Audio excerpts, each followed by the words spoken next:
Peace and harmony with you here today, focusing in on how to identify the negative effects of covert or overt narcissistic abuse or psychopathic abuse.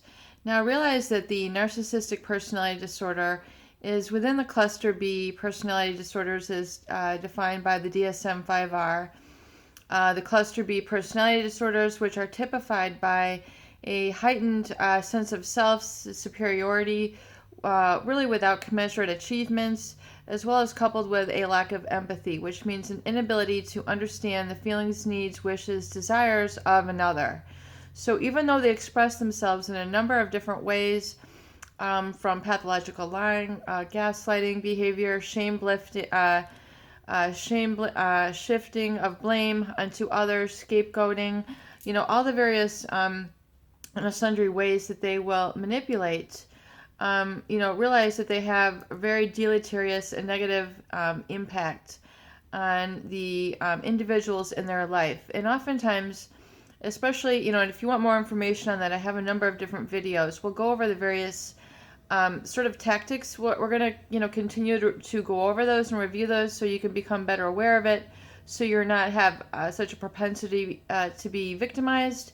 But realize that in the psychopath, the psychopathy that presents within these behavior disordered individuals, that it's at a heightened sense. So it's at a even more severe, significant degree of abuse that we encounter in the psychopath. And so it really can be a lot of the negative impacts on people in their life can be, extremely damaging, scary, and lethal.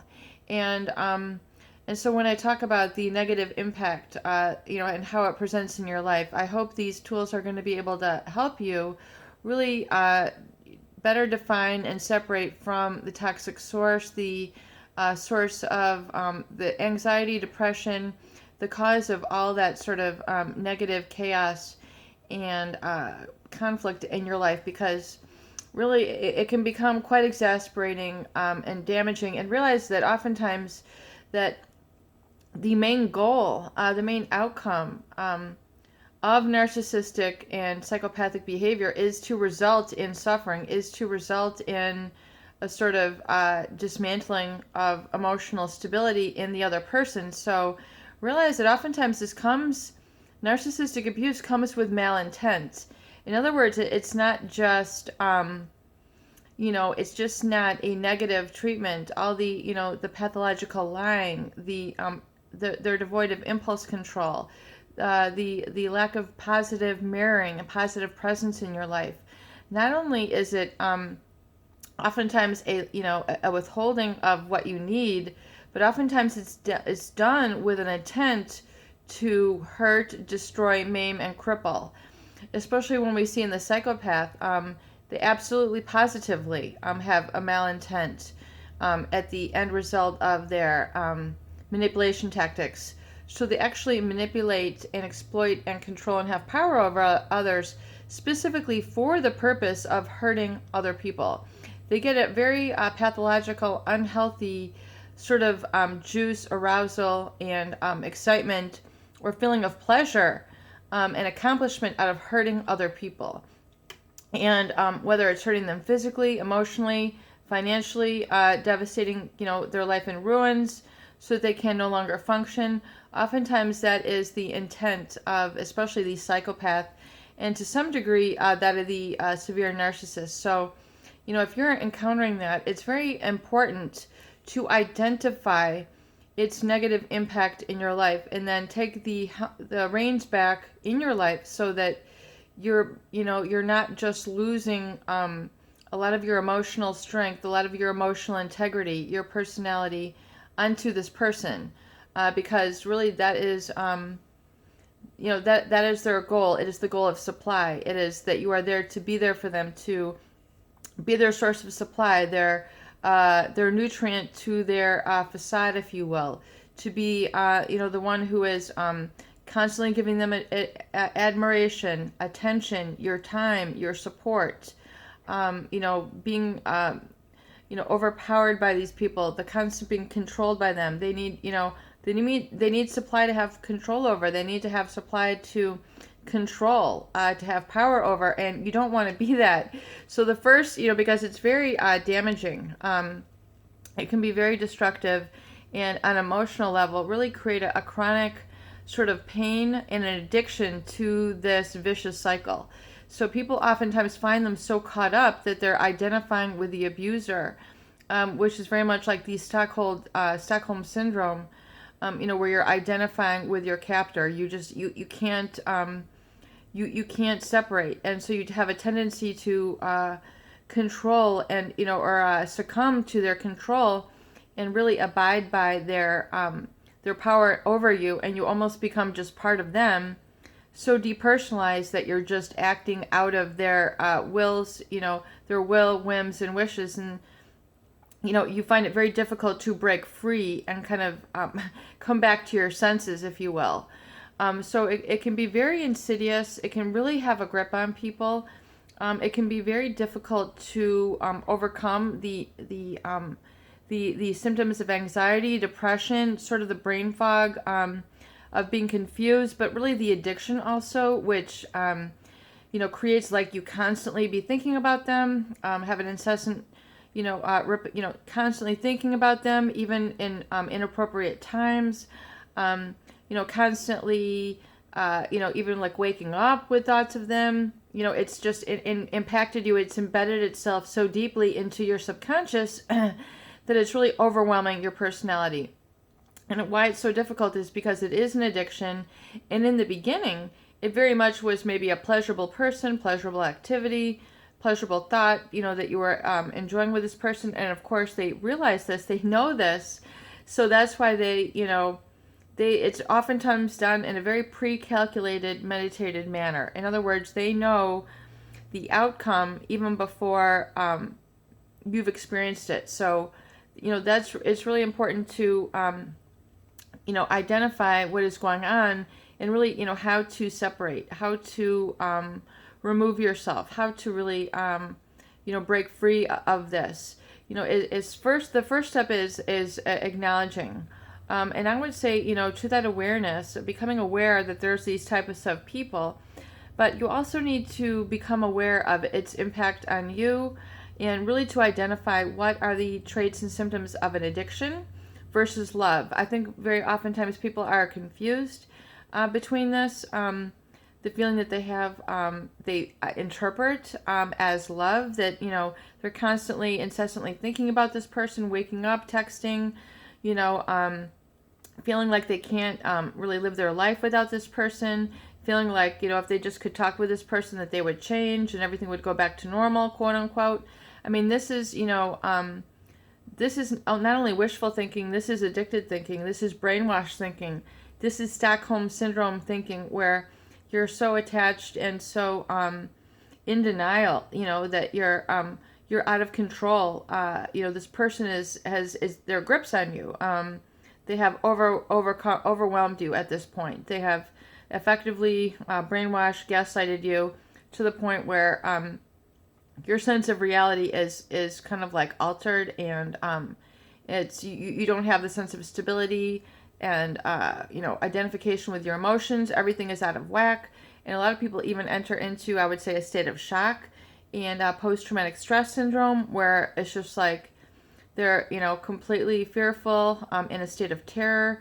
Oftentimes it's difficult to speak to people. It's difficult to leave your house, difficult to show their face in public. I mean, they feel so ashamed, so violated, that they almost cannot put their face out there. They feel it's really, it can be very, very serious. And so when I talk about being aware of it, I really definitely want people to understand how serious it is. And if you have issues with this and you do need personal, someone to speak with about this, because a lot of other people, they just don't get it. They don't understand what it's like. And if you need, consultation on this and really how to work through it successfully and effectively, I am here for you. So you can always email me at peaceandharmonynow@gmail.com. We can set up an hour consultation and work on a good strategy for you to better learn and identify this going on. And then getting back now, how to really overcome this. Well, first is the awareness of really how this is all, as we're describing here, how this is all playing out in your life. You need to, realize that if you're really caught up and you're in the cycle, swept up by this, that, you're swept up in the dynamics and manifestation of an addiction to this person, which has a chemical basis, which, had resulted in the initial kind of love bombing phase where they broke you down, got into your subconscious effectively, and are now, in essence, taking over your operating system, which is your identity, and when I say take over your identity, I mean that they've broken you down. They've broken you down to your very core. And oftentimes, in the psychopathic especially, you'll feel, they'll take you down to that, almost origin of life moment where they'll make you forget everything, who you are, what you've accomplished, what you've done, and really sort of destroy that really in a moment. And they do that in a number of insidious ways. These people are extremely good at reading others because they have such a lack of empathy in their mind. Other areas of their brain are overdeveloped, so they have a very good sense and ability at reading others. So they have heightened ability to suss out and basically, size up other people, and they're able to put things together very quickly, and they're able to identify what one's weaknesses are and then use them against them very effectively. So they're able to kind of satisfy and annihilate at the same time. So it's very insidious. They break people down to the point where they really don't feel like they, oftentimes the person, when they're being addicted or love bombed, they feel like they're, this in sort of infatuation, but they also feel like they really don't know who they're falling in love with, i.e. you, the person. They oftentimes feel like they just don't really know who I am. In other words, we have this like vastly intimate and overwhelmingly passionate relationship, but they don't really know me. So there's this sort of like, you're like half half completely infatuated, but part of you feels like half of you they don't know, and it's like in the dark. And so it's this very very sort of caustic and dynamic sort of cognitive dissonance that is created in the mindset of the victim. And especially the psychopath, extremely well aware of what they're doing. And the narcissist to some degree also. But the psychopath, who is devoid of a conscience, devoid of morality, I mean, they do this with great pleasure.